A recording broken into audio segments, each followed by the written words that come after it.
Ce cours est dédicacé Luishmat Meir El-Keslassi Ben Mesoudi Tinishmatot Tzora Betzora Chaim. Rabbi aussi patach. Patach, Kera ve'amar, lo tochlo al adam. Rabbi aussi, un des élèves de Rabbi Shimon bar Yochai, il dit, il y a un passou qui dit, lo tochlo al adam. Ça veut dire, traduction littéraire, ne mangez pas sur le sang. Mais Rabbi aussi dit, ha bekama atar ukmo achavraya. C'est déjà été expliqué à plusieurs reprises et à plusieurs manières. Première explication, la Gemara donne. La Gemara dit, lo tochlo al adam.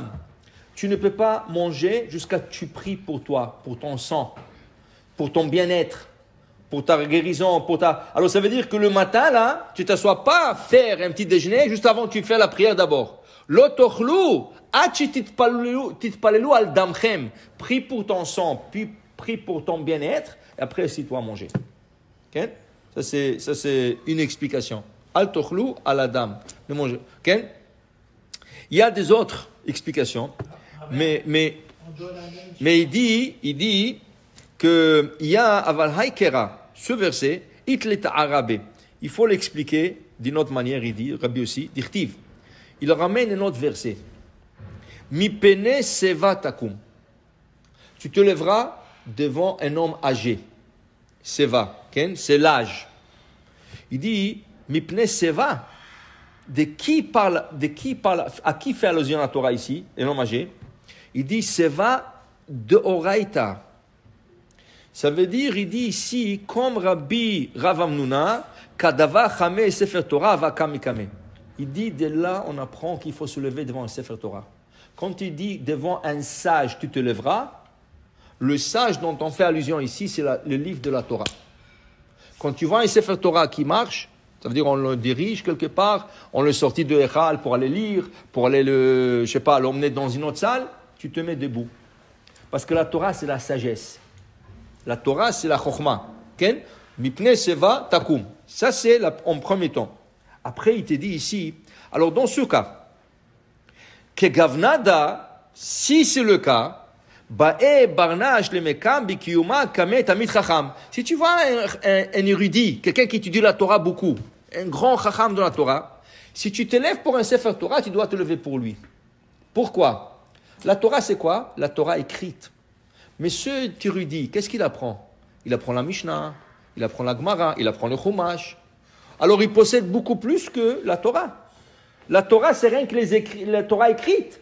Mais lui, il possède en lui la Torah écrite et la Torah orale. Alors, il dit, si tu te lèves devant la Torah, à plus forte raison, la Gemara dit, Kama tipsheye, combien ils sont sots, ceux qui s'élèvent devant la Torah et pas devant le Chachamim. Pourquoi? La Torah, la Gemara prend un exemple. Dans Masechet Makot, la Torah prend un exemple. La Torah a dit, quelqu'un qui a mangé non kosher. Et deux personnes lui ont dit, qu'est-ce que tu fais? C'est lo kasher, c'est pas kasher. Il dit, non, laissez-moi tranquille, moi, ça ne me regarde pas ces affaires. Et ils vont au Beddin, le Beddin va le convoquer, il dit, tu as mangé non kosher? Il dit, non. Il dit, mais tu as 2 témoins ici, là. Ils t'ont averti. Ok, on va te donner ma cote. Combien il faut lui donner? 39. Okay? Qu'est-ce qui est écrit dans la Torah? 40. Arbaim yakenu. Dans la Torah, c'est écrit, donne-lui 40. Pourquoi on lui donne 39?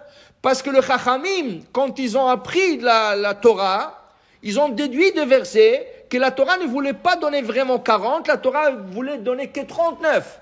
Tu sais qu'est-ce que c'est un coup de plus après 39 coups? Tu peux tuer le gars. Dis la Gemara, regarde le Chachamim, comment ils sont partis chercher dans la Torah, de dire que c'est pas 40, c'est 39. Que la Torah rien qu'a arrondi le chiffre. Ça mérite pas se lever devant ce Chachamim qui apprend de la Torah et qui explique la Torah et qui facilite les choses et qui aide aux gens. Alors il dit, tipshim, les gens sont tipèches. S'ils te lèvent devant un Sefer Torah, c'est normal, c'est obligatoire de se lever devant un Sefer Torah. Mais tu ne te lèves pas devant le Chacham, c'est lui qui apprend la Torah. Il possède la Torah écrite et la Torah orale. Ça, c'est en premier temps l'explication du Rabbi aussi. Après, il nous dit, tu sais qu'est-ce que c'est